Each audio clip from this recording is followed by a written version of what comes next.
All right, good morning, everyone. It's 8:30, and we'll call this morning's meeting of the Clay County Board of Commissioners to order for Tuesday, September 23rd. Our first item is the approval of the agenda.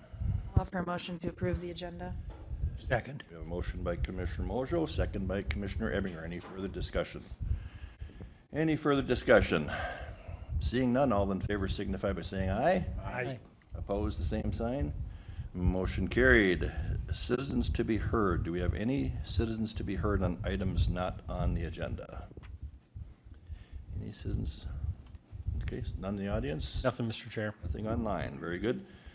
All right, we'll move on to the approval of bills and vouchers. Move to approve? Second.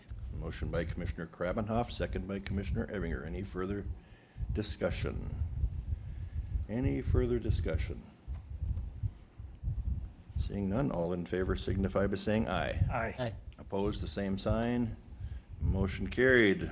Next, we have the approval of minutes from September 9th, 2025, and the work group session minutes from August. I think that's September 26th, isn't it? Or was it August? August. It was we have August, not okay. made September 26th. Not September Okay. 26th yet. Oh, yeah, isn't September 26th yet. I'll offer a motion to approve. I will second. All right, we have a motion by Commissioner Mojo, second by Commissioner Bear. Any further discussion? I just didn't think it was that long ago that we had that one. All right, any further discussion? Seeing none, all in favor signify by saying aye. Aye. Opposed, the same. Motion carried. All right, our 8:35 item is request approval for resolution 2025-23 for setting the date and terms for the tax forfeited property sales and approval of the tax forfeited list. Jacqueline, good morning. Good morning.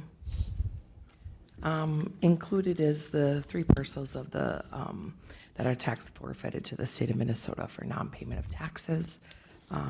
Just looking for approval to list those in the newspaper and on the website. Something new this year is we're going to work with Public Surplus to do an online auction. So those can be listed out there going forward. Can I ask a question? On the list, is the value of the one 223,400?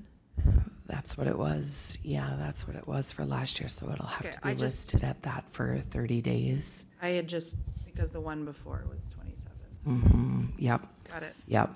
The one, the Block 34, lots 8 through 11 in Moorhead, that one actually had the home burned down about, 2 years ago now.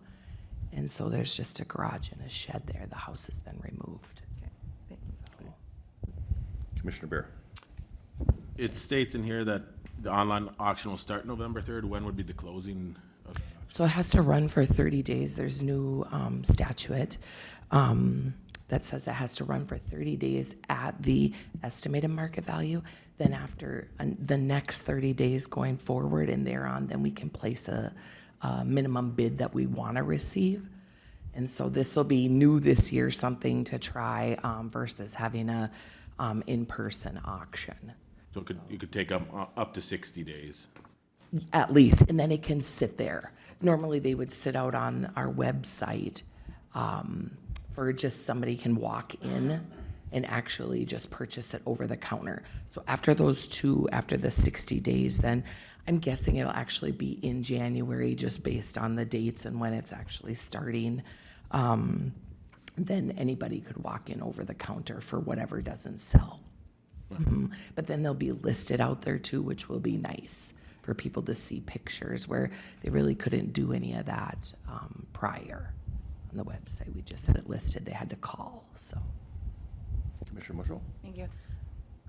This might be, given the fact that there's a building on that site, that might be, we will anticipate the ruling of the tax forfeiture to go into account with the equity going back to the previous owner, correct?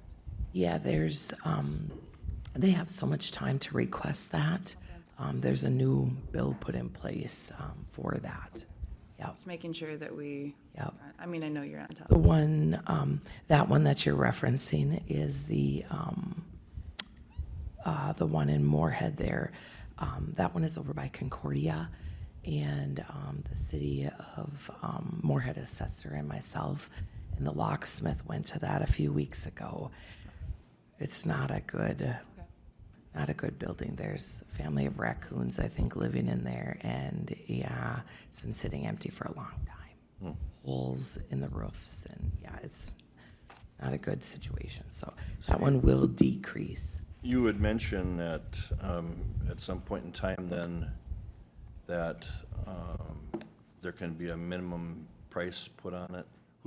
Who and when is that determined? We'll actually determine it with the city of Moorhead, and then Lori Johnson will work together to collaborate that. Nathan did send me a form already, and it's looking, I think it was around 40-some thousand. Okay. Yeah. All right. Any other questions? Mr. Chair, I'll offer a motion to approve the resolution 2025-23 for setting the date and terms for tax forfeited property sale starting November 3rd, 2025 via the Clay County website. All right. We have a motion by Commissioner Bear, second by Commissioner Krabenhoff. Any further discussion? Any further discussion? Seeing none, all in favor signify by saying aye. Aye. Opposed, the same sign. Motion carried. All right, you're set. Thank you.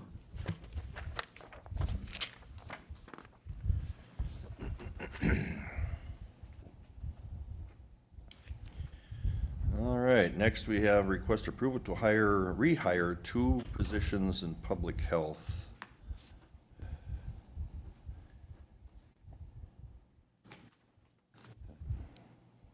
Good morning, Rory and Susie.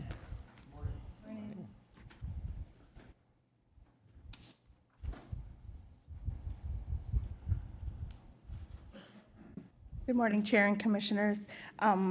Due to our budget, I'd like to bring this position back at a later date, if that's possible. Okay, Steve, do you have any? Yeah, Mr. Chair, and I've had conversations with Quinn and Susie and Rory. They've received some new information, I think, in regards to the UCare program, which the adult position that's before the board today for consideration works through.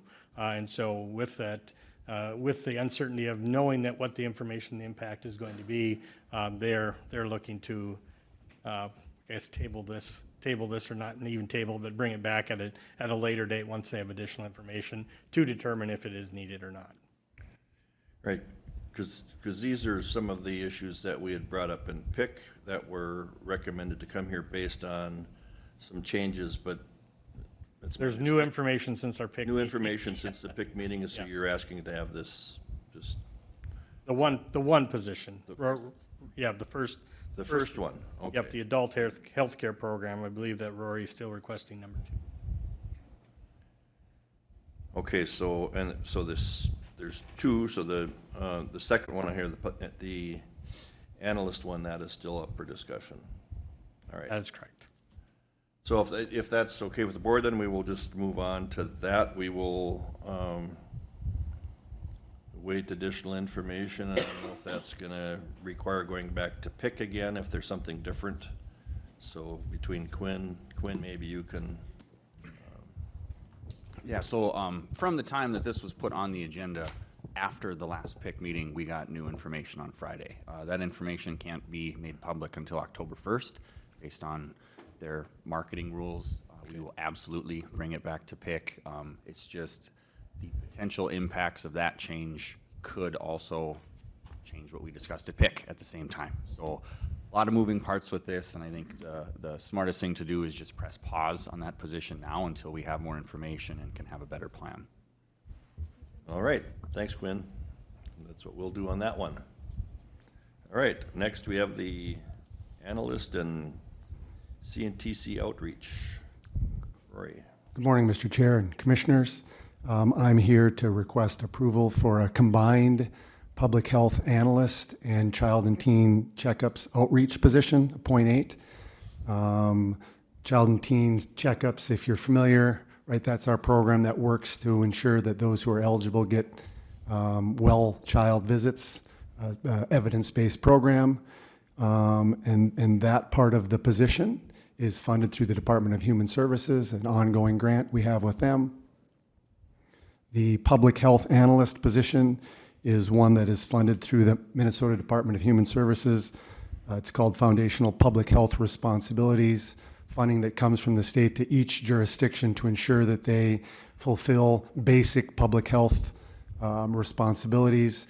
This one we expect, and we've had it before, would be primarily helping us with community health needs assessment, which we're required to do, and a community health improvement plan that comes as a result of that health needs assessment. So it would be 0.8. It would be entirely funded through those grant funds.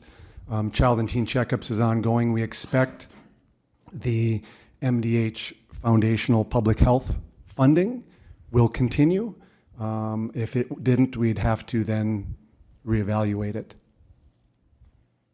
All right. Any discussion? Commissioner Bear.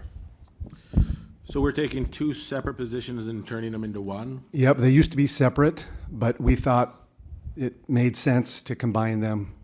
Were they both full-time positions? Because this looks like we're going to hire a .8. What were those positions at? The analyst originally was 0.8, and the C&T outreach was 0.8. So 2 .8s to become a .8. Yes.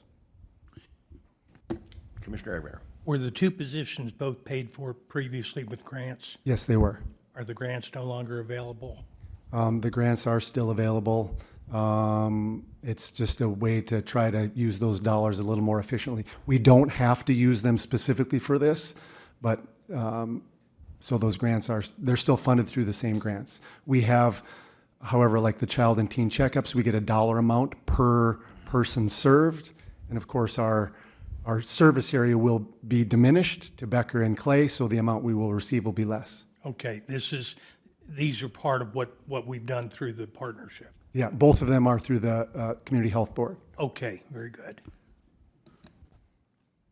All right, any further, yeah, we did have this discussion in PIC, and it was recommended to move forward with this, but I do think for the board, it might be good for us to get a better understanding of what these grants are and what all they can be used for.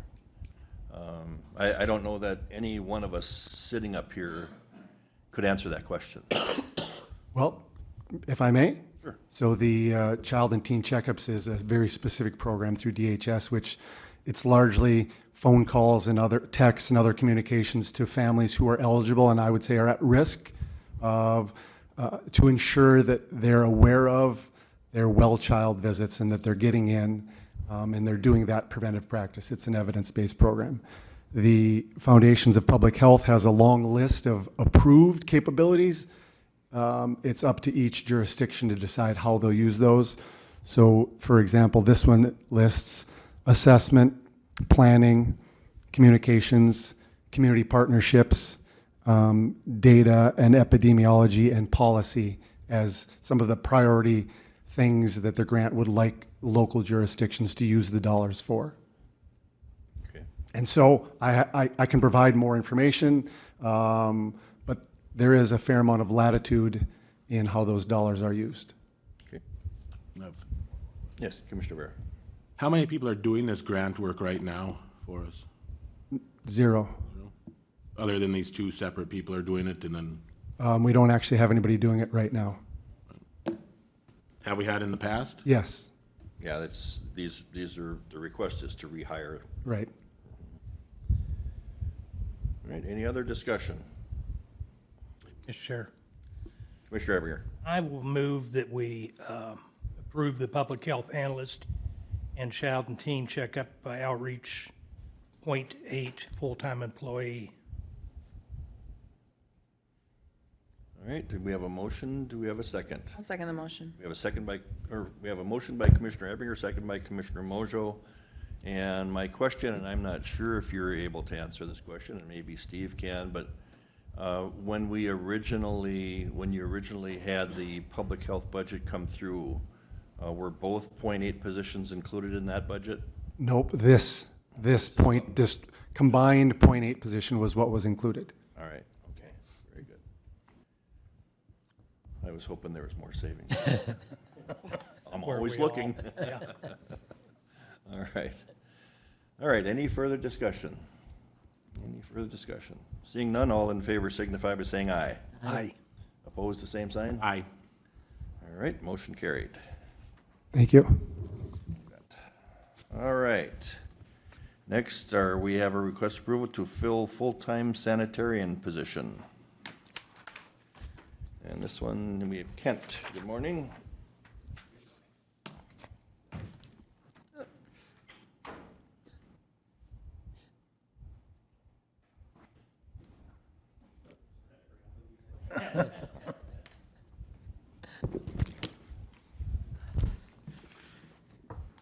Good morning, Mr. Chair and Commissioners. I am here to request filling our open sanitarian position with a variable hour position that we currently have on staff. Again, this is something that we brought to the PIC committee a few weeks ago and had some discussion there. And little backstory, history on the position is with our delegation agreement with the Minnesota Department of Health for food, beverage, and lodging pools program. We have a set criteria that we need to meet for a number of establishments and trained staff. That number is 250 licenses per inspector. We have 331 that we have, so obviously that is over that threshold of 250. Along with that, we do have other program areas in our department that we deal with, primarily the septic inspections, demolition inspections, public nuisances and things. So the positions that we talk about in relation to FTEs and so forth, it isn't solely for that delegation requirement for the food, beverage, and lodging inspections. We do have many other areas that we deal with as well. The current variable hour that we do have on staff has come in fully licensed and credentialed for the septic program, which has worked great for us. I've been able to hand over the keys to that part for most of the year here and concentrate on food and beverage and lodging inspections, as our previous sanitarian had given her notice because she had decided to pursue her master's last February. So that position has been open, but we have not filled it because we've had the variable hour in place for the septics, and I've taken care of the rest of the department needs. Since then, I should also back up and say that Abby, that was here in the sanitarian position, we have been able to keep on staff in order to keep our delegation agreement requirements met with her credentials and so forth to be on staff and still, qualify for inspections that she's been doing. So at this point, our variable hour is eligible to sit and meet the requirements for MDH for the delegation agreement. So at this point, we were looking at changing her over and filling that open sanitarian position. Questions? Commissioner Bear. For the person being on variable hour, how many hours a week is she working on average? Currently, right now, it's pretty high. She's anywhere from 35 to 40. Is there another question? Is there a reason why we haven't filled this since February?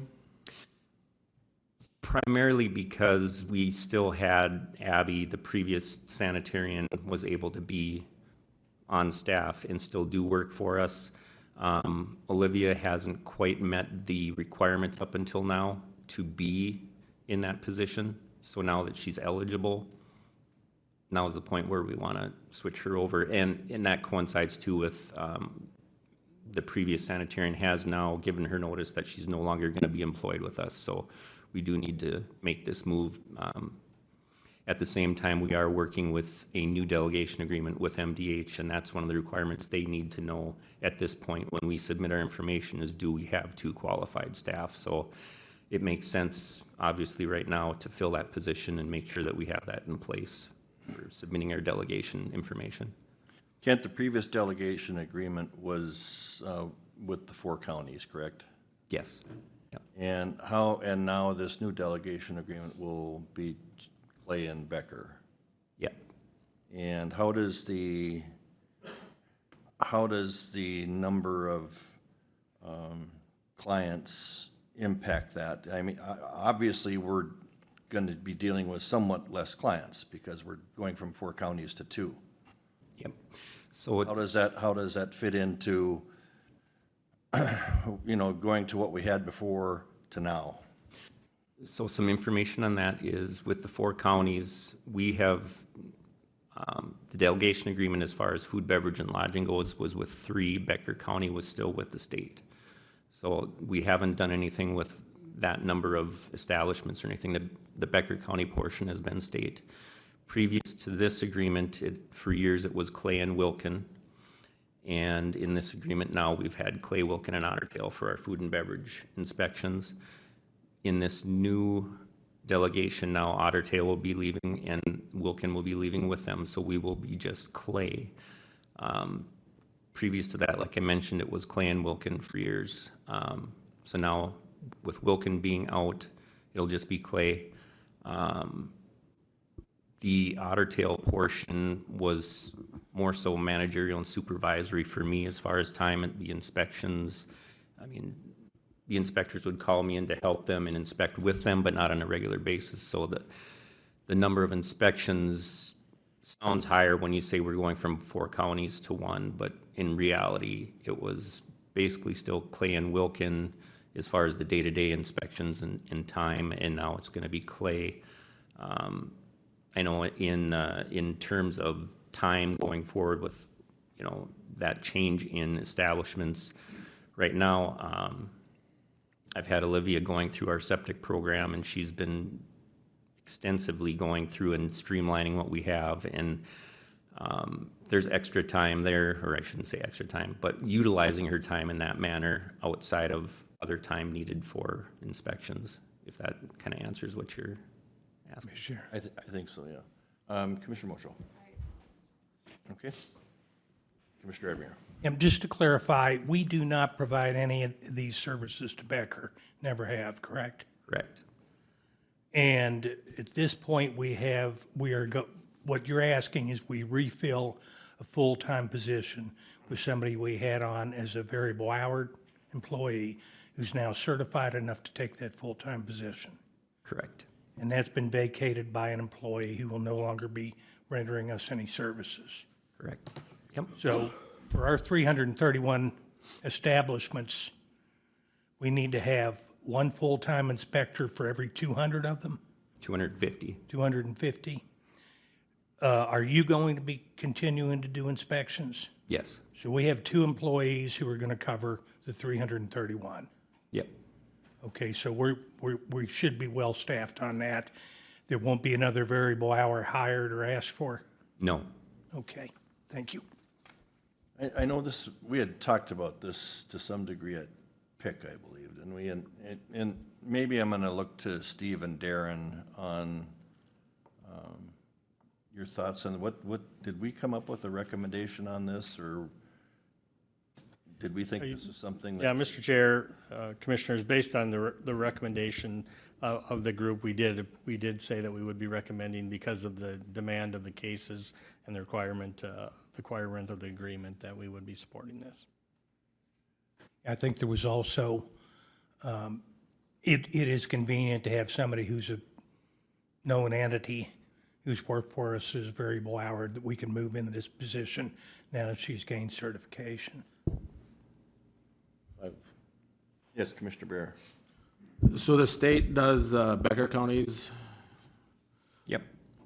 So if we have a new director come in and they want the state to do Clay County and we hire this person, then what do we do? There would be a year's time needed to give up that delegation agreement. So if that were the course of action for going forward at some point here, there would have to be a notification to the Minnesota Department of Health and a year's time for them to collaborate and ready for that changeover. And with us switching from Partnership for Health from 4 counties down to 2, and January 1st being that switchover, if the new director comes in October and says, I don't want to run this program, I want the state to cover this, do we still have to give a year's notice, or does it go straight January 1? It is a calendar year that they would need. Yep, yep. Mr. Chair, Yes. Commissioner Evans. do you have any idea what the state would charge for that service? The state currently has gone through some fee analysis, and I can't say for sure that they've adopted it yet, but I know that they're going through increased license fees right now. Is that what you're asking? Yes. Okay. And the state's response would be basically to run any services they provide us off the licenses. I'm sorry, what was that? The funding that the state gets for doing these inspections is through the licenses they issue. And the county, would there be any cost to us? No, there would not, no. The state would collect the license fees, and yeah, we would be out of the picture for that. How close are we to self-sustaining on the license fees for these services? We are not self-sustaining right now, no. I'm not sure what that number is, but I believe we're in a shortfall for that. Would the state charge more than we do? Yes. Thanks. Commissioner Krabanoff. A little confused, so I'll just ask. Can you tell me again, how does Abby fit in this work? And so by bringing a new person in, how does her work change or not change, or? Yep. Abby has given her notice as of last week, so she's no longer an employee here at Clay County. Oh, that's done. Yep. So it's her. Misunderstood. I'm with you. All right, thank you.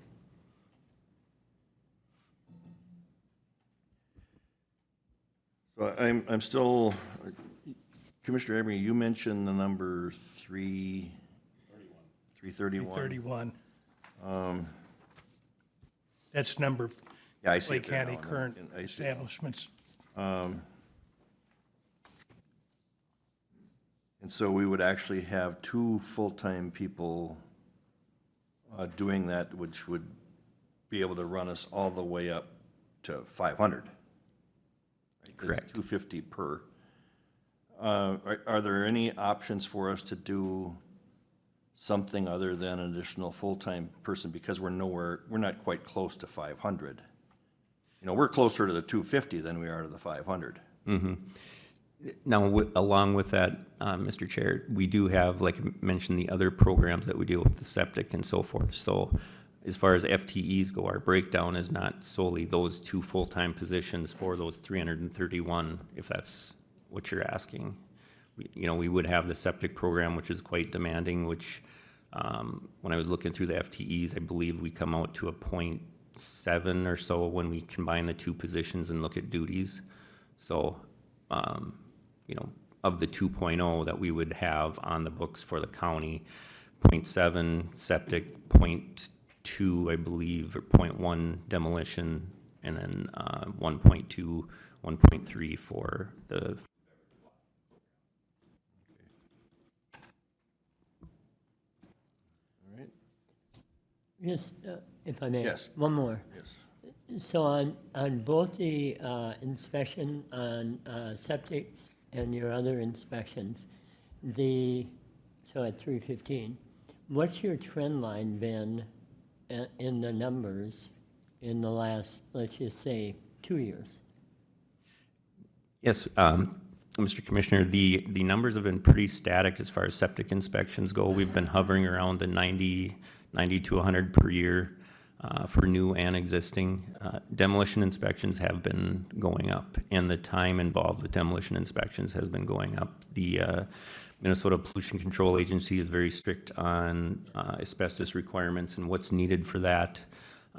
So sampling and time and analysis and revisiting sites has been going up. That's trending that time involved has been very, very much trending up. Okay. And I've been aware of that, I guess. Thank you. From I'm just going back to questions from Commissioner Bear, and I'm just wondering about the timing of this, and maybe my question can go to Steve and to Darren again, and Anna's not here, but what are we looking for a time frame for our new public health director to be on board? Mr. Chair, Commissioners, the applications closed yesterday at 4 p.m. We're looking to set up a first round of interviews next week, early Monday, Tuesday. And then our goal would be, once that group has been cut to a smaller number, would be to bring this board together, if that was your wishes, to do the interview process for the finalists. On my conversations that I asked that the full board be in that final interview with the top 3 candidates, whatever that might be, so. But you're anticipating that to happen? We'll be doing interviews next Monday and Tuesday, and the finalists we would hope to have set up for that following week. So I'll be looking for your schedules, for your availability. Well, I certainly see this, but I'm just wondering if we should be, getting some opinion from our new public health director on this as well. And I think we would still have time in terms of the, I think the other question that came to was on this agreement that's being done on a calendar year basis, and how that agreement might be submitted. I still would like to have the input of our new public health director on that. Just a point on that. We're in the process of trying to transition the Partnership for Health. And it's quite difficult without a director. And it's going to take some time for whoever we bring in to get up to speed on what the issues are, and to keep our Becker, and I'm trying to keep our Becker County people informed.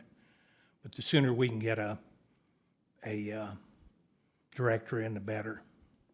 Next meeting's in November, and I would love to have one there. I don't know if that's realistic, but we got a lot of moving parts going on right now. Mr. Chair, if I could. Yes. To go off of the Commissioner Ebbinger's comments there. That is very real, where we are working right now with Becker and the state on the new delegation agreement. And yes, timeliness of having this position in place to satisfy that for us to submit our delegation information is probably primarily the reason why we wanted to come back today, just to try and keep informed and see if we can get this position approved. But that's the major reason right now, is the timing of this is with the delegation agreement information that we need to submit. And is there a deadline on when that delegation agreement needs to be submitted? There's not a firm deadline. Technically, the notice was given last year in the last week of December, so that would be pretty much a year's time would be in December. Okay, all right. Commissioner Bear. He answered, you asked the question. I think we have time to figure this one out instead of just approving it today. Well, I'm not opposed to it, but I at this point in time, I still think we should have input on both the delegation agreement and this position. Have some input by our soon-to-be hired new public health director. I agree. Commissioner Ebinger. Just the reality of the grounds is the state wants partnerships. Oh, yeah, And in that vein, we need to move forward with some things that are moving at this point. And signing with this delegation right now for a year is reasonable. It's unreasonable to expect a new public health director to come in and either make a decision that we're not going to sign a delegation agreement, or agree with it. I mean, we need to move forward where we know that we're functioning. You know, I guess I would like to know from a new public health director what they want in and what they want out of the delegation agreement. Give them a year to figure it out. If they're hitting the ground running, they don't know what they want. I think we still give them a year. I mean, they still end up with a year because we have to give a year's notice. I would like to have a director's input on this position before we approve this position. That's the way I feel. We still have time to fill this position. I'm not saying we're not gonna fill this position. I think we have till the end of December to fill this position.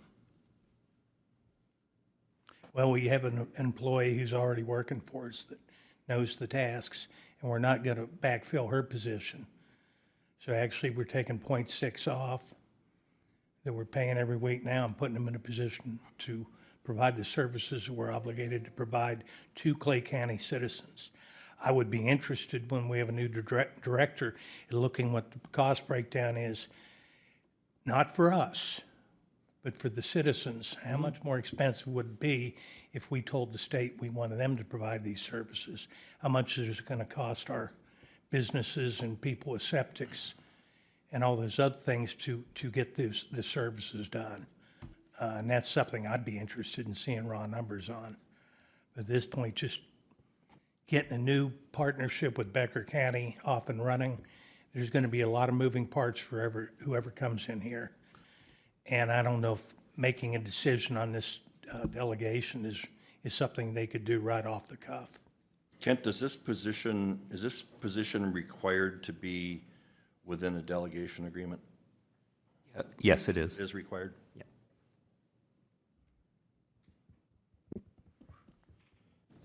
All right, any further discussion?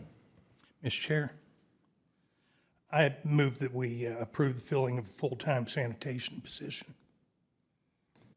All right, we have a motion to approve filling the position. Is there a second? Is there a second? Final call for a second. All right. Without a second, that motion does not move forward. All right, Administrator Larson. Mr. Chair, and I made a question to Kent, based on our agreement, in the event that Abby's will no longer be an employee, and we have over 250, are we subject to any sort of ramifications from the state that you're aware of? Well, the ramifications would be that they would not grant us the delegation agreement if we didn't have that in place when we would want to submit. As Commissioner Ebinger had mentioned, our current state with Becker and moving forward, there's parts that in real time we would want to inspire some confidence in what we're trying to accomplish. So that's a factor here or there. All right. So we will, this certainly will be discussed more during this calendar year. Mr. Chair, Yes. I hope my colleagues understand, my only reason for voting or wanting to have that position filled is so that we can provide services to our citizens, that we can maintain standing with the state, and that we can regain some confidence in our partner, in this partnership. I've been working with the groups and trying to figure out what we need right now. We need to just stabilize the situation we're in and maintain the staff that the state requires us to, and provide the services to the citizens of Clay County that they expect and they need. I don't They're think paying any for it. board member here believes that we're going to not be providing services at this point in time. I'm sure they don't believe it. I just want us to be in a position where we can do it. Would you have a comment, Commissioner Kravina? Only the reason for my not seconding is I too want to wait for just see where we go with the new director. All right. Thank you, Kent. Thank you. All right, next item we have is the approval of the Crime Victim Service Grant Award.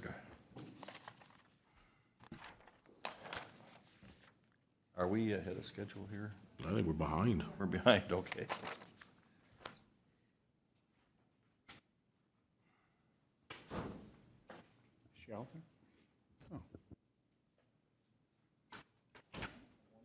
Brian's in charge? Are you gonna handle this one, Brian? You're gonna Thank you, Mr. Chair. pinch hit, huh? Right. I thought Michelle was going to be up here because I'd asked her. I think what occurred, this, I think regularly has gone on the consent agenda regularly. It got onto the regular agenda, and I asked her, since it's already on there, to just fill some information into the board about victim services and some of the work that we do. Obviously, beyond the idea of the county attorney's office working for public safety and holding offenders accountable and ensuring that crime is dealt with appropriately. The other piece that we're always looking at is dealing with victims, helping them navigate the court system and through that, and then obviously trying to work to make them whole. And so I would say Michelle and her team do a great job with that. We also work a great deal with restorative justice through the Crime Victim Services Program. This VOCA grant is a grant that we've had for numerous years, I think well over 10 to 15 years. So this is a grant that we're always working to get back each year. I believe the grant this year is $70,000. There's no match requirement, where I think there has in the past been some match piece, but it goes towards primarily salary, part of Michelle's salary, as well as one of the other employees in there to help work with victim. It's really mainly funding direct victim services, and so we would ask for approval of the grant. And I don't have any other numbers. I was going to ask, that's why I was asking her to bring forward just some of the services that we do provide and how many victims we regularly work with, which I don't have here for you today. Mr. Chair. Yes, Commissioner Mojo. Over the amount of time that I've served on this board, I've observed a high utilization with the dollars that we receive with this. Michelle does a phenomenal job in her sphere of work, and happy to support this endeavor. Mr. Chair, Commissioner Abinger. I'm working with the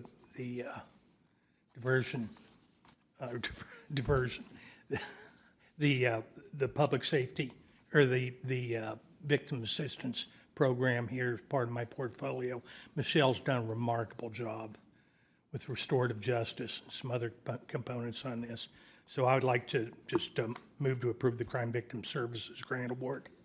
I'll second the motion. We have a motion by Commissioner Ebinger, second by Commissioner Mojo. Any further discussion? I would like to also echo what's been said, that it's a service that's very worthwhile. It's important that the victims of these crimes receive assistance whenever possible. So this is a good way to help in that regard. So, all right, any further discussion? Seeing none, all in favor signify by saying aye. Aye. Opposed, the same sign. Motion carried. Thank you, Brian. Thank you very much. All right, next we have a request approval of the purchase of IT network switches. Morning. Thank you, Mr. Chair. Thank you, Commissioners. First item I'm bringing forward today is a replacement of request to replace 48 of our network switches throughout the county. Some of these are past their end of life warranty period, even a replacement cycle. So we're looking to get these on replacement this year, which will, due to the amount, will carry into next year as well. We've received 3 quotes for these, and just due to the amount, all 3 quotes did fall under a state contract, or a SWIFT contract number 260512. But even with the state contract, I did want to get a couple extra quotes just to show the cost difference as well. First quote did come in at $420,012.60. Second quote, $408,660.40, and the last quote, $358,074 even. And if it were approved, I would prefer to go with the lowest quote through High Point Networks for $358,074. What is the life of these switches? It varies, but typically, most of these switches are pushing 10 years old already. Most of the life, they kind of have a life cycle of 5 years before end of sale, and then another 5 years before end of support life. Well, thank goodness for internal service funds. Yes, exactly. So with that being said, do you happen to know how much is in the internal service funds to help cover these? Yeah, I did work with Lori Johnson a couple months ago on this, and we're sitting, I think, in our technology services fund closer to around $1 million sitting there now. Yeah, but that's for everything. for many different things. I'm talking Yes. about how much was. Oh, for the network switches. So when Ms. Johnson and I sat down and looked through it, we have quite a few items where maybe we had some hardware where we planned it out, or we purchased something and we did not replace that item. So that fall into something, some funds where we can use it to replace these network switches. So most of these are already covered, and then some of that, those funds that we did not replace, maybe other server hardware, we could use for this. Commissioner Bear. For the general public out there watching, what is a network switch? So this would be anything where, say, your computer or network voice over IP phone that plugs into, say, the wall, plugs into your wall, wireless access point that plugs in to the network. This gets you connectivity to the internet or to your network server. Anything basically that gets you connectivity to any resources on the network or internet in general. So you can't go to Menards and buy these for $3.99? You probably can, yeah. Oh. With the 11% rebate, yes. Yes. Do you have that bid in here? What's that? Do you have that bid? Well, actually, the last, with the High Point Networks one, we're taking advantage of an end of quarter discount too. So they knocked off that price significantly. So I think there was like $60,000 end of quarter discount on that. So we tried to get as many discounts as we could to make it as cheap as possible. Well, Commissioner Kravitz. just coming back to your question a little bit, had you had an estimate earlier when you were looking at your internal services at all, or did you kind of know what was ahead of you? We didn't, no. We started looking at it, just the age of the network switches, and without knowing exactly how much it would be. Then we started looking, received the quotes, and just verified with internal You services. just knew the time was coming. Yeah, Okay. All right. we're a little overdue on probably about a third of these switches. We've been pushing them off for a few years here, just in favor of some other things as far as time, resources go with the staff. We just haven't had time to do these. All right, any other questions? Yes, Commissioner Bear. So this will replace about half of the switches that we This would be probably, third? Third? yeah, probably about 4/5. So basically everything except for the newer buildings here in the last few years. Okay. So this would replace how many switches then do we have roughly? I'd say closer to 60, and this is 48 of them. Okay.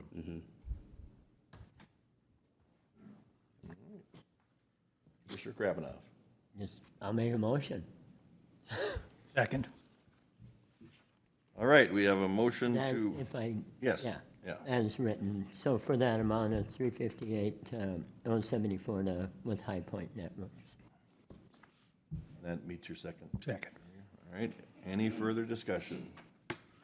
Any further discussion? Seeing none, all in favor signify by saying aye. Aye. Opposed, the same sign. Motion carried. All right, that is approved. Thank you. Next, we have the technology services penetration testing. That's back again.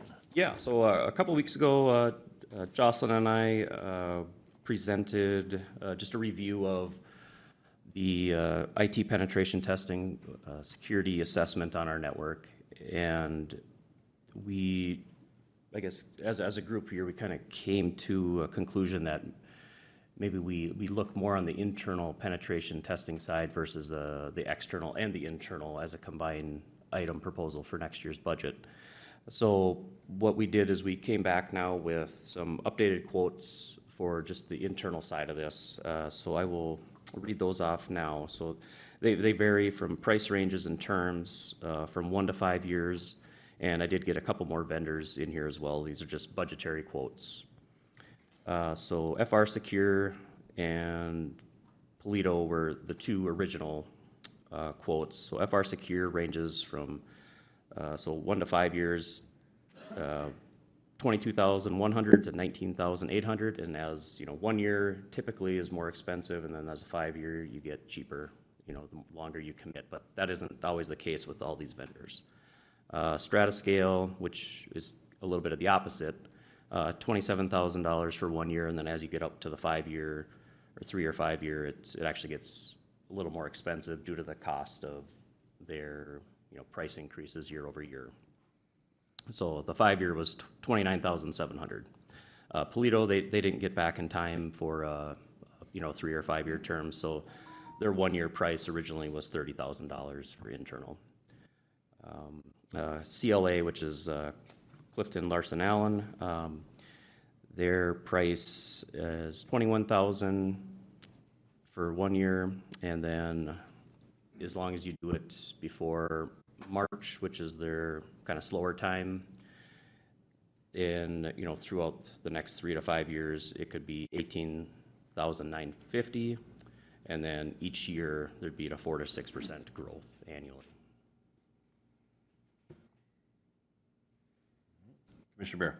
And in your budget, what did you have in your budget for this? We proposed a total. request for $40,000 Yeah. for both. For both? And this would be just for the internal? Yep, so a little bit less, a little bit more than half, I guess, would be the request, and from what the original request would be. Because we are still doing stuff for external and internal. This would just be on top of what we're doing. This would be a little more In depth, quite a right? more in Yeah. depth, yes. But I don't want the public to think we're not doing anything for cybersecurity. Oh, right, Yeah. right. Yep, no, we definitely are. Of course, we won't go into detail on that, but yes, Yeah. we do have that. But this would be increased on top of what we already are doing. So, yeah, okay, yes, Commissioner. Oh, okay.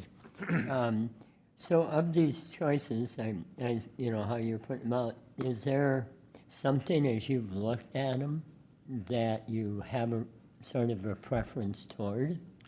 There are a couple of them that I do like. I think at least two of them have something where after 60 or 90 days, they will come back and do a reassessment. They'll do the assessment, we fix the things that we can fix, and then they'll come back and test again, and just to make sure that we've fixed, what we've said we fixed, which is a good reassurance. Right. So And, I like that. and which are they, or?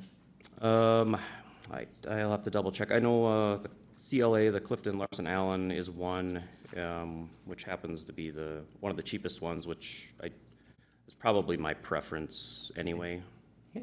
In CLA, they do have some additional add-on things, like wireless assessments too, where, they try to penetrate the Wi-Fi networks as well. Okay.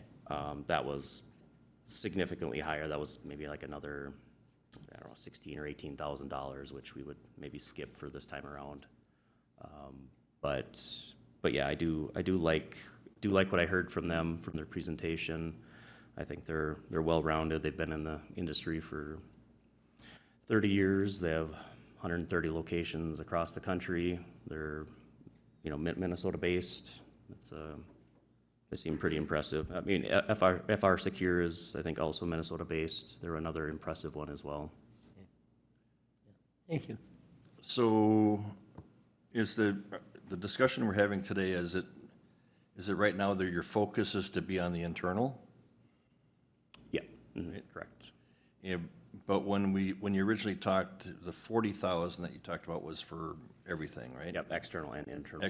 Okay, so within the 2026 budget, did we incorporate the 40? That was the request, and then, then we were asked to come in just to review. But as we set the preliminary levy, the 40 is included. That's correct, Mr. Chair. All right. And so there's, according to this, it's just discussion only today, but I'm assuming that that's just the direction you're looking at, starting with in 2026. For the internal only? Yeah, I think that would be I think, speaking with Jocelyn, I think that's the best focus. But And that isn't to say that we're not still dealing with external stuff, but it's just by having somebody else involved, they're doing the study to, and their study is going to focus on internal weaknesses, Correct. for lack of a better word, right? Correct. It's going to audit the systems that we have in place Right, and help us to identify any weaknesses. that's right. Yep. All right, sounds good. Just, if I, Yes, yeah, just to continue, I mean, we kind of asked this last time too. I mean, as you've evaluated, of the two you kind of picked out, do you see advantage necessary beyond 1 year? I mean, I'm just asking you, do you work that out to 5 years, or what would be, you have to commit to something up front, I'm sure, right? Yeah, I'd say it's pretty advantageous to do this on a routine basis, just because, as you get new software, as the vendors we work with provide new software updates, things like that, new vulnerabilities can occur. So software version comes out, that new vulnerabilities come out along with it. So we could have one of these companies come in and, do the assessment, even that 60 to 90 days, we fix everything, and then the next week, another software comes out and we're vulnerable again. So it's just a game of playing catch up. Ongoing. Yeah. Okay, thanks.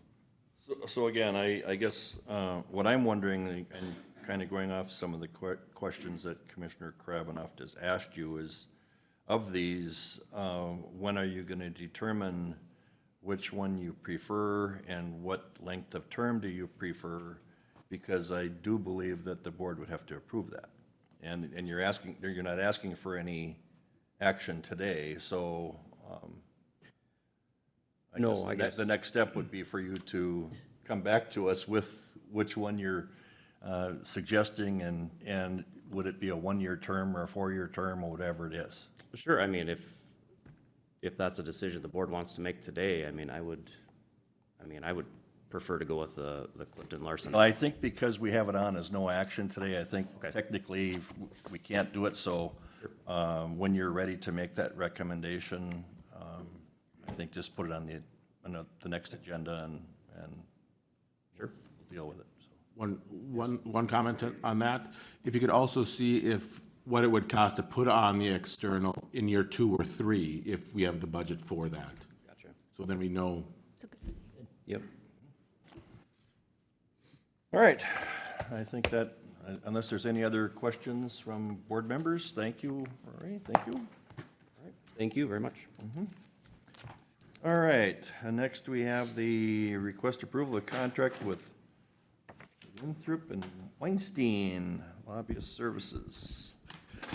Thank you, Mr. Chair. This is really a continuation of the agenda item from last week, where this board approved the proposal from Winthrop and Weinstein. At that time, you asked that staff work with them to bring forward a contract that identified starting prorated for this year, and then also for 12 months next year. And so before you, for your consideration this morning, is a contract that covers those parameters. We would be looking at $14,000 for the remainder of 2025 and $48,000 for all of 2026. I have had Brian review the contract. In the event, he approved that in the event that from a standpoint of dissatisfaction of the services, there is an out on the contract, and so we would not have to remain with them should the board wishes not to be during that time frame. Having said that, I would yield for any questions that you may have.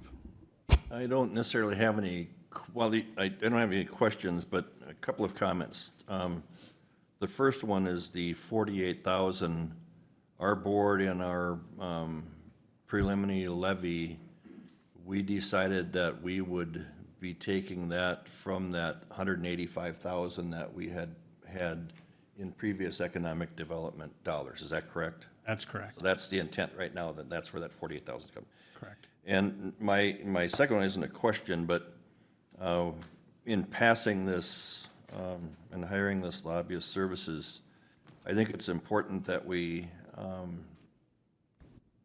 understand the normal contact procedure with them and who should be doing that.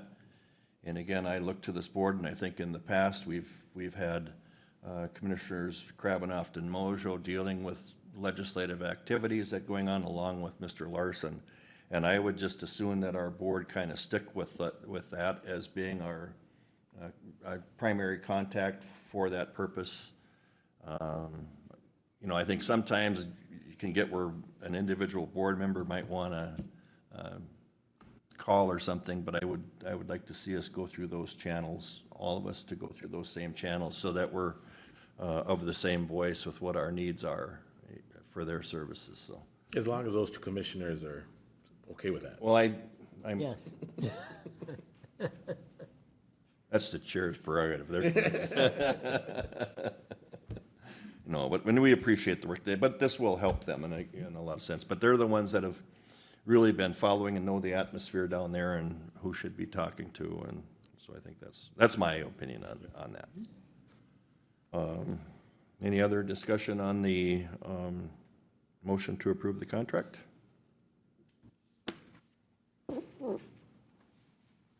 Mr. Chair, I'll make the motion to approve the contract with Winthrop and Weinstein for lobbyist services for 2025, the remainder of 2025 and the year 2026. Second. We have a motion by Commissioner Bear, second by Commissioner Ebinger. Any further discussion? Any further discussion? Seeing none, all in favor signify by saying aye. Aye. Opposed, same sign. Motion carried. All right. Thank you, Mr. Chair. I would note that Mr. Hanson from Winthrop and Weinstein does plan to be here on Wednesday, so tomorrow. Thank you. All right, thanks. All right, next we have approval of the following resolutions.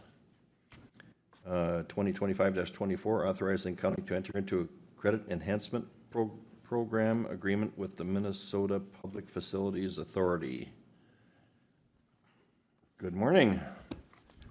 Hello, Mr. Chair. Todd Hagan from Ehlers and Associates. Nice to see you commissioners as well. Morning, Todd. Don't get up here very often. I think the last time was for some new project financings, right, in the bond world. And haven't had too much activity in the refinancing sector for probably 5 years or so. It's been very quiet with interest rates going up, and we've locked and loaded a lot of your bond issues with low interest rates. So that was always good news back when we did that. Things are changing a little bit right now in the market, and we do have some what we call bond calls coming up on February 1 of 2026. One in particular, a 2017 jail bond that was probably issued somewhere around 22 million or so. There's 17 and some change left on it. And it would be a good candidate to take a look at refinancing, closing by the end of the year at least, to call that bond in or prepay it for an interest cost savings is what we would be doing. So there's 10 years left on it right now, which is terrific. Still a large bond issue, right, with large block sizes. That means every principal maturity. They're pretty large sizes there, so it should attract some good bids on the bond issue as well. Can't say exactly right now what that would save the city or the county, but we do have a pre-sale report in front of the commissioners here with some numbers on the back and a schedule, basically, to take a look.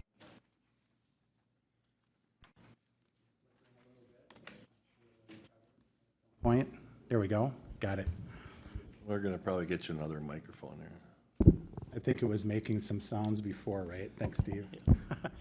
We did take a look at this with Steve and Lori also as well, probably about a month ago, just to see if it was worth taking a look at.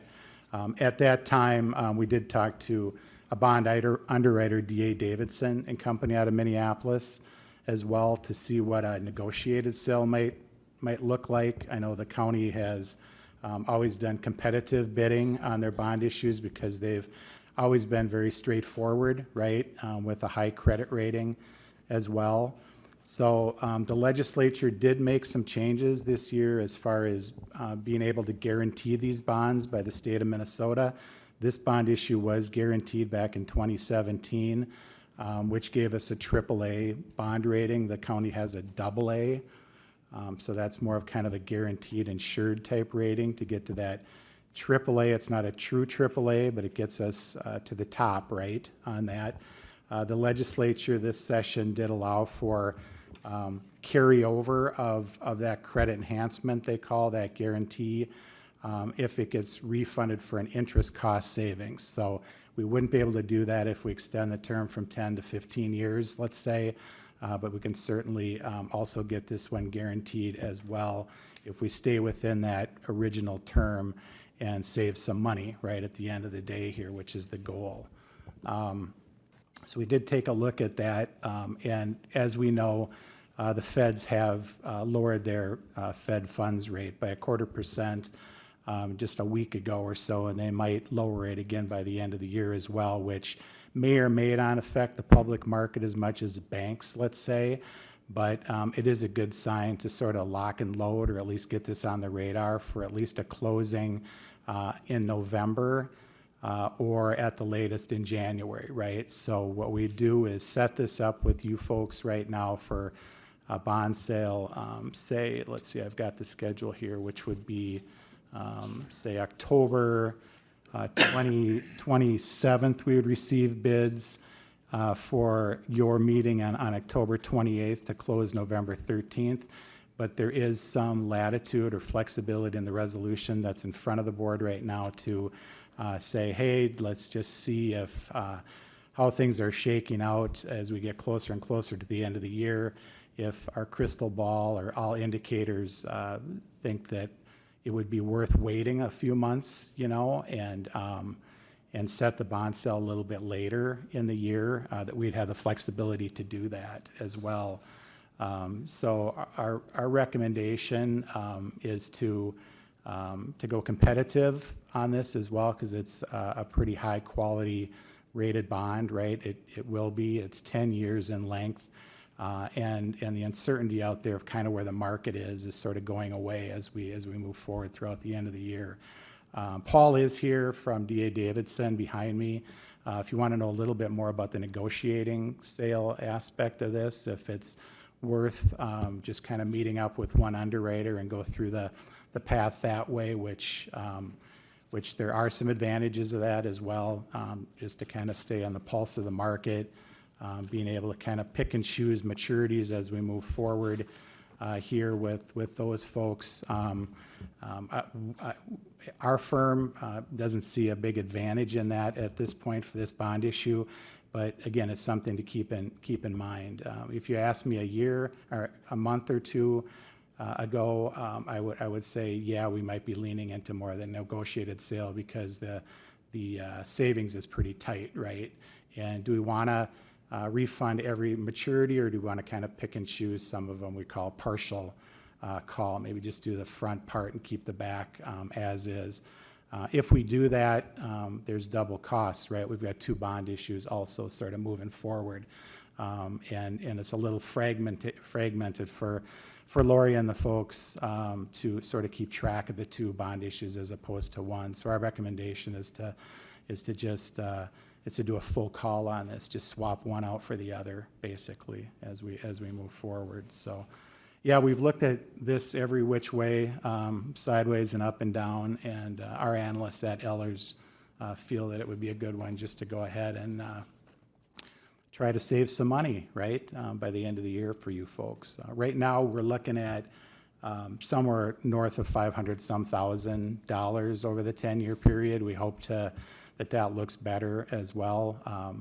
I'd like to see some of the indicators sort of start looking a little bit better for you, but we also feel that calling a bond issue on its first available call date, which is 2/1 of 26, is also the most efficient way to go. The other thing we have going for us too, as far as on the bank side of this, on the investment side, if we close in November, we're also able to invest those bond proceeds for 3 months and make some money up to the 2/1 call as well. So that also adds to your savings too. So even though some of those rates have gone down, we hope to capture those rates for the savings for the new bonds and then still be able to invest the bond proceeds at a decent rate to make some more savings for you too. So it's a good one out there. Just an FYI too, we'd also, one of the risk factors, I suppose, if you can call it that, we'd also be swapping out a February 1, 26 call date, and any date thereafter on the old bonds. We would be probably locking into more of a 6 to 8 year call on the new bonds too. So 2033 would have to wait to do it again. But again, there's only 10 years left on the bond issue. So the chances of this being called again or prepaid for an interest cost savings are pretty minimal, I think, between now and then. So tried to just catch the highlights for you folks. We already have some of the wheels in motion just because this schedule between now and October 28th is pretty tight. We're kind of already starting to talk to the rating agencies a little bit, kind of schedule those calls with Steve and Lori. So I yield to you folks. Again, if you have any questions on negotiated sales, Paul's here too, just to kind of see if you have any questions on that as well. Otherwise, I'm here to answer anything you have for me as well. So, All right. Commissioner Bear. So if we do this now, you said 2033 would be the earliest we could do it again, correct? Yeah, I would try to. So as soon as we go back to the office, we'll put this through what we call quality control this afternoon. We'll kind of monitor that call date too to kind of see where the market is. We could push that to 6 years, maybe 7 years. I think that would be the farthest out would be 2033 to call it again. Could we narrow that down to 3 or 4 years, or I don't know how bonds work completely, but that's pretty tight. That's pretty tight. Yeah, that's pretty tight. I think Paul would probably tell you 2 to 6 years is probably pretty close to as tight as we could get on that. But again, that's a negotiated thing too, as well, and we'll continue to just see what the market appetite as well. It may not make much difference. Generally speaking, Commissioner, that the shorter the call date, the more hit, so to speak, we might get on the interest rate, right? Because the investors out there are probably seeing that you might take our bond away within 2 or 3 years. Yeah. So we'd rather see 7 or 8 years. And I know that I can hold on to that bond issue, so I will give you a lower interest rate. Okay. So, yeah, good question. So what does the actual impact of the Federal Reserve's lowering of the rates do to what we're talking about here? Yeah, probably not as much on this bond issue because this is called a non-bank qualified bond issue. It's over $10 million. So the feds give us a $10 million limit each calendar year to have a bond be bank qualified. And that kind of also helps with the interest rate. It supposedly attracts banks to buy the bonds too as well. So if it's bank qualified, banks are allowed to deduct up to 80% of their interest cost to buy a bond, as well as tax exempt, both federal and state. So it does bring banks into the mix. Provided as well. it's under 10 million. Provided it's under 10. So we have over 17 on here, so it's going to continue to be non-bank qualified. So like I say, that impact's probably going to be minimal. I think, for banks. This is a public market sale, right, not a bank or a loan deal. So the public market operates a little bit differently, more on supply and demand out there. We're also hitting this, I think, at the right point as well, where there's probably going to be a lot less supply when we're going to sell these bonds than and higher demand, basically, just because some folks, their refundings really haven't been on the radar for all these years, and they're probably not just kind of getting to look at them right now to see if there is an interest cost savings. And generally over the winter or so in the fall of the year, new projects aren't being, completed right now either. So I think we've got that whole low supply, high demand going for us too. Sometimes we can call that the January effect, basically, too, when there's lots of bond calls on 2/1. But we'll see how it goes. This is, I think, the perfect storm for you folks, getting this all lined up and ready to go. So between now, and if the Fed were to drop another 0.5 point, by the time, that still doesn't have a lot of impact on what you're proposing. It could, it depends, and Paul could tell you, in the portfolio, basically, where they get their money from, right? They're underwriters, broker dealers, so they spread their wings throughout all the markets, right? So it could attract some banks, it could attract retail sales folks, mutual insurance companies buy these bonds too as well for the long term. So I think it can help, but it's certainly not going to hurt, right? So I think we're riding the wave down, which is a good thing. And then I have one last question for you. So sometimes if you're under that $10 million and then you become bank qualified, you can actually get more competition for the bidding of those bonds? That is correct. So, and going back to Commissioner Bear's question in terms of call date, could we establish a call date to make sure that at that point in time our principal balance would be under 10 million? We could. We'll take a look at that. That's a great idea. Yeah, I would Certainly think take a that. look at that. That is a great idea. So I think maybe you should, when you're looking at that, when it comes to the call date, look at your amortized schedule and see, okay, well, let's try to tie that call date to when that 17 million becomes less than 10. For sure. I will take that back to the office with me. All right. Thank you. Yeah. All right, so on our agenda here, we have 2 items here, and the first one is the authorizing the county to enter into a credit enhancement program agreement with the Minnesota Public Facilities Authority. Is that, so you're requesting that too? Correct. Yep, 2 resolutions. Yep. That one gets us to have them guaranteed by the state of Minnesota like the old one is, or the current one is. Yep. Okay, so that is the resolution that gives us the state backing. Correct. Okay. Correct. I just want to make sure everybody's understanding of that. All right, any other questions? Other than just making sure, you have the resolution, so you know what we're, Correct. Yep. I have copies of those. Okay. Yep. yeah. Yes, let's act on the 2025-24 first, please. Mr. Chair, I'll make a motion to approve resolution 2025-24. I'll second. We have a motion and a second. Any further discussion? Any further discussion? Seeing none, all in favor signify by saying aye. Aye. Opposed, the same sign. Motion carried. And then the next one would be the resolution 2025-25, authorizing the providing for the sale of general obligation jail refunding bonds series 2025A.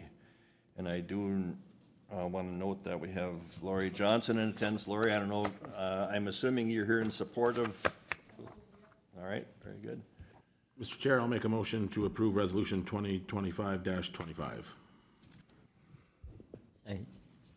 We have a motion and a second. I just want to add, is there any, does 2025-25 have any date specific that we need to include? It has a bond sale date of October 28th. In paragraph 2, but it also gives us the flexibility. It says, or on such other date and time as the board deems desirable. So we will keep Steve and Lori up to date to see if it's advantageous to move that October 28th date out to another month. Yep. Okay, there, I see it now. Okay, thank you. Yep.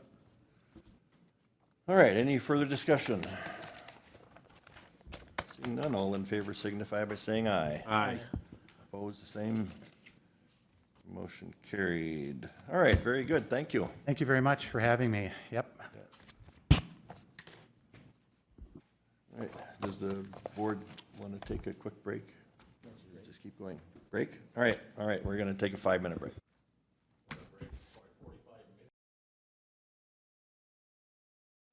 All right, we are back in session, and we are now down to committee reports, and we'll start today with Commissioner Mojo. Thank you, Mr. Chair. Last week, I attended the Planning Commission meeting. We had several hearings. One was a conditional use permit request for the event center modification in Glendon Township, which passed, and then a request for an interim use permit, a mining application in Keene Township, which also passed, and then a conditional use permit request for a principal use in Holly Township which passed. And then we did have 2 applications that were withdrawn, concrete batch plant sort of request, and then one was postponed to October 21st. I will attend the Kurtz Township meeting tonight to have further dialogue with that at the township level. In regards to new business, we appointed the Moorhead Public Service requested that there was an appointee to the Moorhead Wellhead Protection Plan, that amendment team. So the Planning Commission did request that our board chair, Joel Hildebrandt, serve in that capacity. But I had a question on that because I seem to recall that usually commissioners serve on those wellhead protection plan districts within their district. I know that I serve on a couple, including the Sabin one, and so I did ask a point of clarification that this doesn't negate county commissioners from serving in a capacity. And it was Matt's understanding that this was a planning commissioner specifically that would participate. So he would ask, I think you maybe were appointed, no. So he was gonna ask to make sure that. Well, I serve on the wellhead protection group as a. Right, so maybe, representative for Clay. Steve, can you follow up with that, just so that we're clear? And then we did have a recognition. Kurt Stubstead has served on the Planning Commission it's already been 9 years. Wow, that time went fast, but he's exhausted his terms on that, so it will be stepping off of the board. So we do have some openings. Matt's working to advertise the openings so that we can get some other great applicants in there. Kurt still serves in the capacity on the watershed district, so we're really grateful for his work there. Wednesday, I was invited, Minnesota Public Radio had a event in Moorhead with Senator Kupak and the chairs of both the Clay County GOP and DFL. I was invited to have a discussion with them on some of the issues that counties are facing after the state and national legislative sessions. So I appreciate the opportunity to participate in that. The next day I had a meeting with Lakeland, the Finance Committee meeting. I did look at some of the program trends that have gone down in recent years, but this particularly had to do with our self-insurance. We have exhausted mid-year the amount of money that we had built up as a reserve. There's over $250,000 in that. Now we're at a $65,000 in the hole. So we did discuss a max claim accrual of $10,400 per employee that will hopefully get us to 0 by year end. It should, but it depends on claims. And then we do have some work to do to fix that for 26. But we still maintain that given what trends are, that we've saved the organization $2.6 million by self-funding since 2018. The next day I had a discussion in regards to our non-secure detention proposal and the PRTF work with staff to prepare for the bonding tour that will happen tomorrow. So we had a nice planning session on that afternoon. I also had a flood mitigation discussion with the city of Moorhead, the Buffalo Red Watershed, and the Diversion Authority folks in preparation for that tour as well tomorrow. So I think we've got the right folks in the right places to tell the story and request for the need. And then yesterday, I attended the Lakeland Mental Health Center Board monthly meeting. We were at the Detroit Lakes office. They do great work there. They really partner with the Moorhead site well. Obviously, MD positions are really costly positions, so I think they do a great job of making sure that they're offering appointments, scheduling appointments between the two sites in a great spot. But our August is always a really difficult month in that area because people are taking vacations and families are out of school and doing those things. And so we're hoping that our finances see a little bit of a bump going into the year. And I think that concludes my reports. All right, thank you. Oh, I will say, sorry, I also attended the Moorhead City Council meeting yesterday. And there was small discussion. One of the city council members invited the public to our SWAC committee meeting on Thursday, but there was no discussion on the contract. All right, thank you. Commissioner Bear. I only had one meeting last week. It was last Friday, a subcommittee meeting with the building committee. Myself and Commissioner Campbell were there, along with the city of Moorhead and the Moorhead School District. We just talked about facilities and making optimal use of all our facilities. That is all I have, Mr. Chair. All right, thank you. Commissioner Ebringer. Thank you. Last Tuesday, the 16th, I attended the Diversion Authority Board retreat and bus tour that we did of some of our project sites. The retreat covered the Diversion Authority governance policy implementation that we're currently going through. Some of the challenges we're going to look at when the operations and management factor comes in, or maintenance factor starts here in the next couple of years as we get things completed. Also discuss the 2026 budget timeline, the basic concepts of our financial plan, and then we got on the bus and we took a tour of various key component sites for the project, including P3 portions of the project and Maple River Aqueduct and some of the bridges and channel reaches and the Russ River outlet. The next day, or no, I'm sorry, it was the next day, Wednesday the 17th. Myself and the chair, along with Darren Brooks, Steve Larson, and Lori Johnson, attended the meeting with the Zoom meeting with the state auditor on the exit meeting they had on our audit.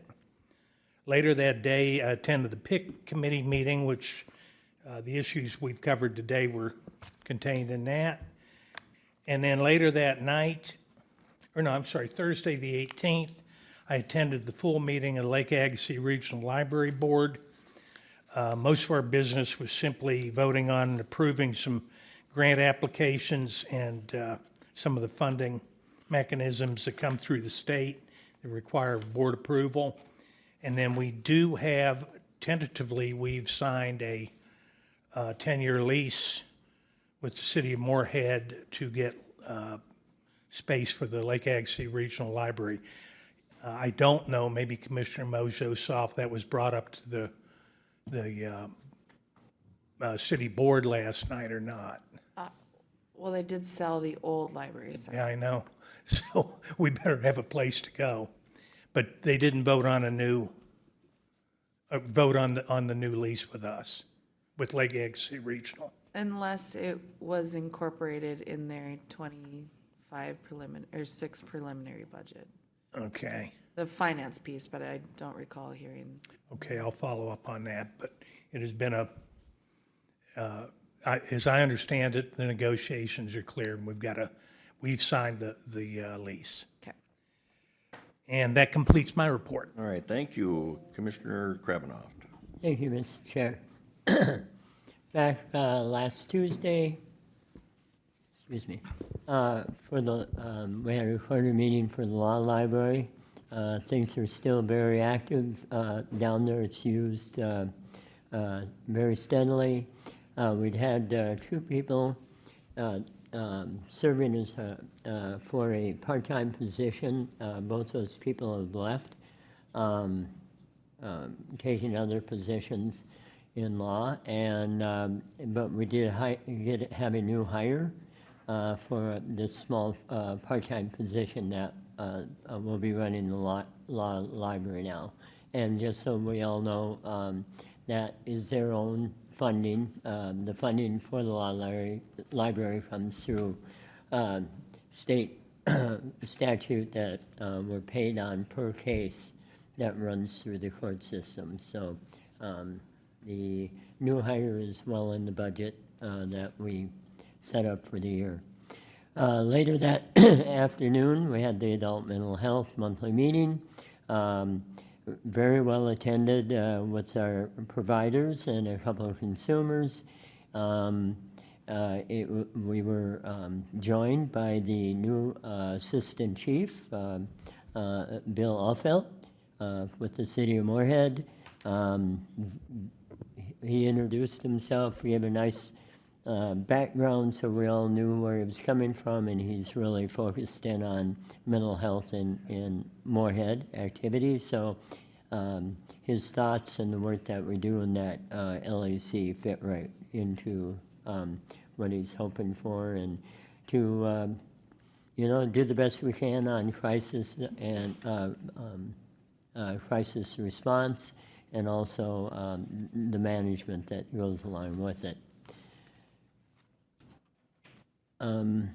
Let's see, on the 18th started, excuse me, back to Wednesday, 17th, I had my monthly finance meeting with the Historical Cultural Society. Everything's running on budget or a little above, so that's good. Good efficiencies going on.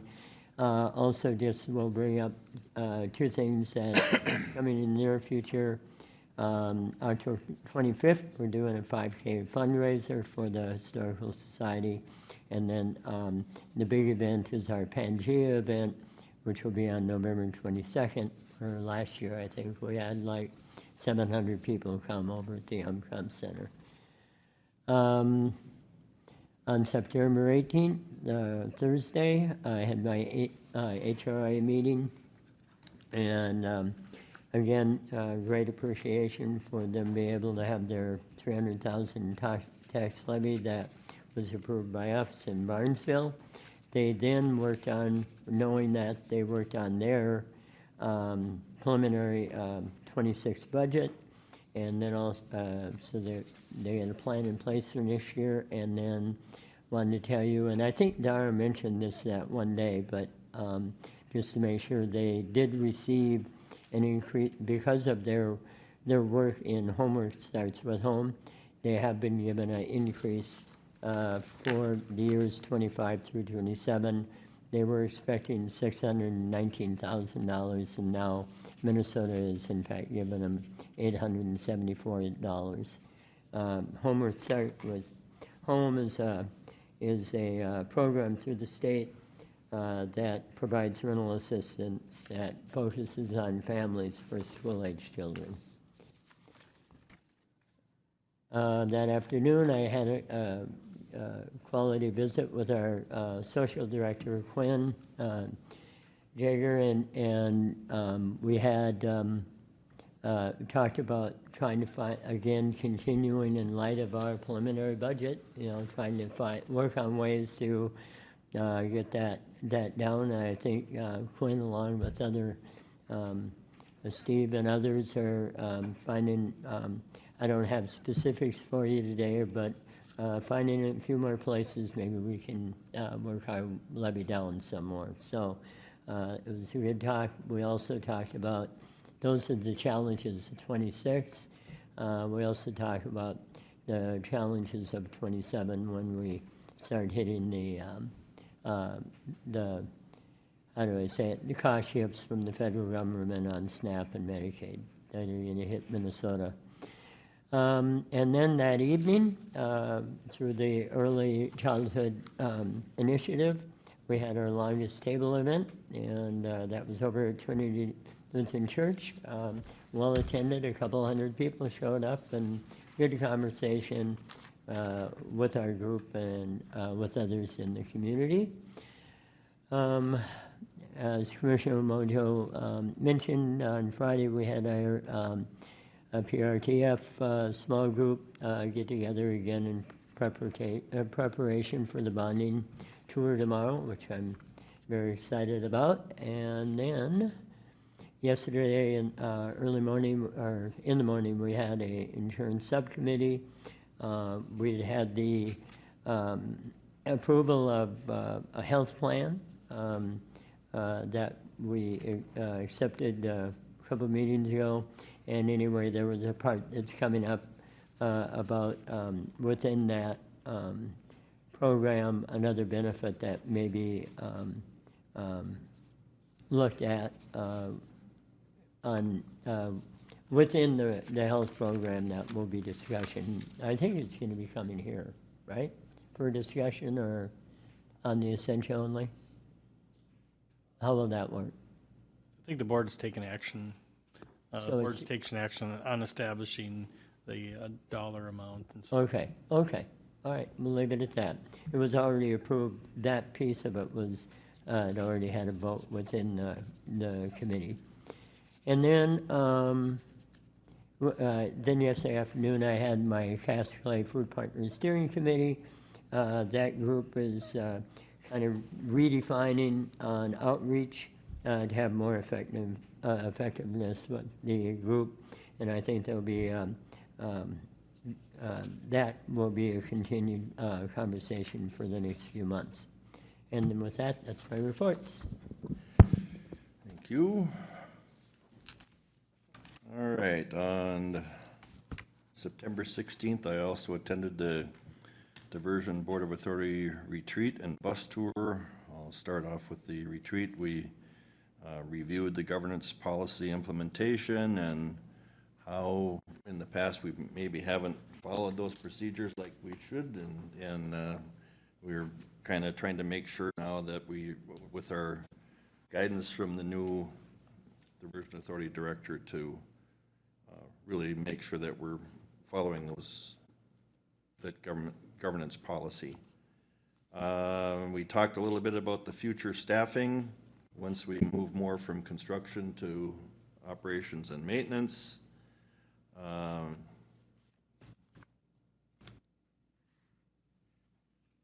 talked about environmental monitoring, and then considerable time on the 2026 budget and the financial plan. And then we went on the bus tour, and I got to say that going on that bus tour, it was like my first work on flood projects was back in my time on Oakport Township, and we were working on what turned out to be a $33 million flood plan in Oakport Township that they said would never get built, and we drive by there today and it's built. And then we talk about this plan, and I think back from working on this from ever since the 2009 flood, and to stand over one of those massive diversion inlet structures and seeing it almost done, and seeing all the channel almost done, it was, I think back to the public inputs and public frustration and public arguments that transpired for many years, to see the collaboration efforts of this finally being done. This thing is supposed to be close to substantially complete by next fall, and it was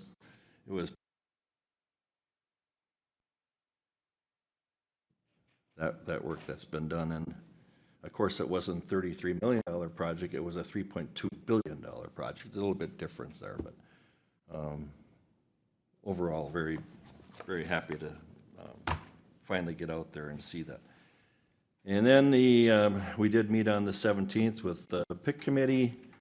Several items, a couple of those items were brought before our board today.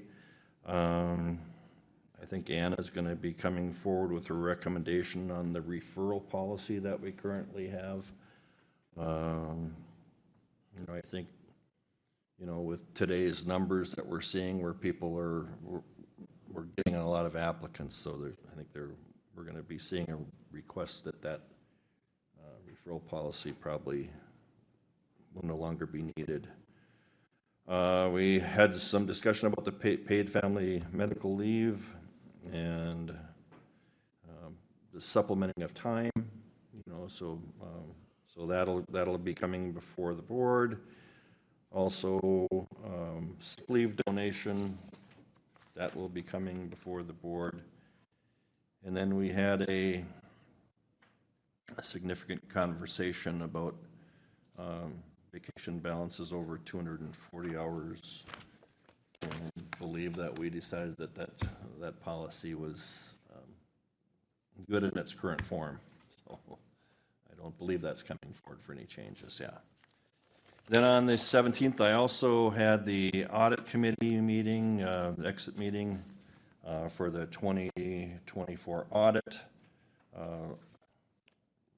Another very good, clean audit.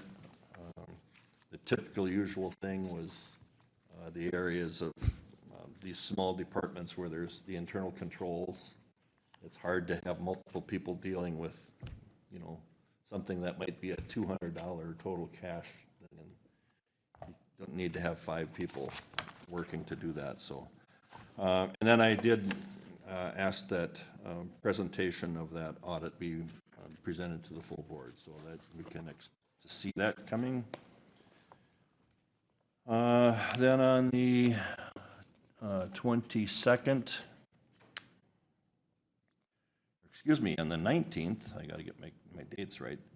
On the 19th, we had Commissioner Bear talked about the building committee, subcommittee that we had with the City of Moorhead and Moorhead School District, and it was just kind of some discussions about facilities and how we can work together to, make all these facilities work. And there will be more to come on that.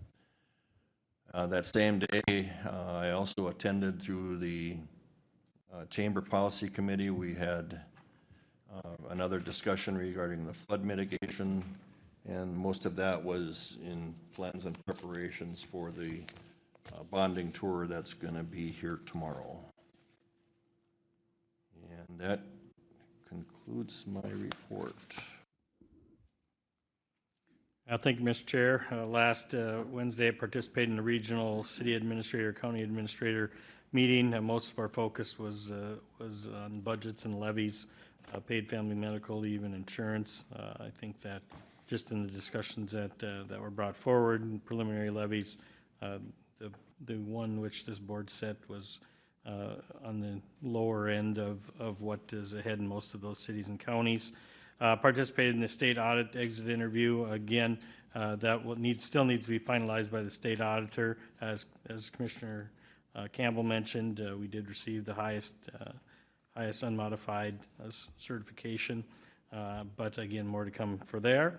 Participated in the PIC meeting that's been well covered, and also on the 19th participated in the PRTF meeting, legislative planning meeting that we had, both moving forward, but also for the bonding tour. Appreciate this board's efforts. You guys are all significantly involved in the bonding tours and some level over the next in the next day. So thank you for all your work there. On the 19th, met with Darren on a series of issues.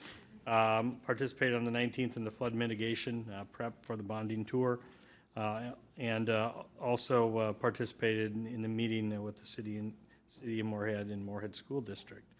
Participated in the insurance committee meeting, which has been well covered.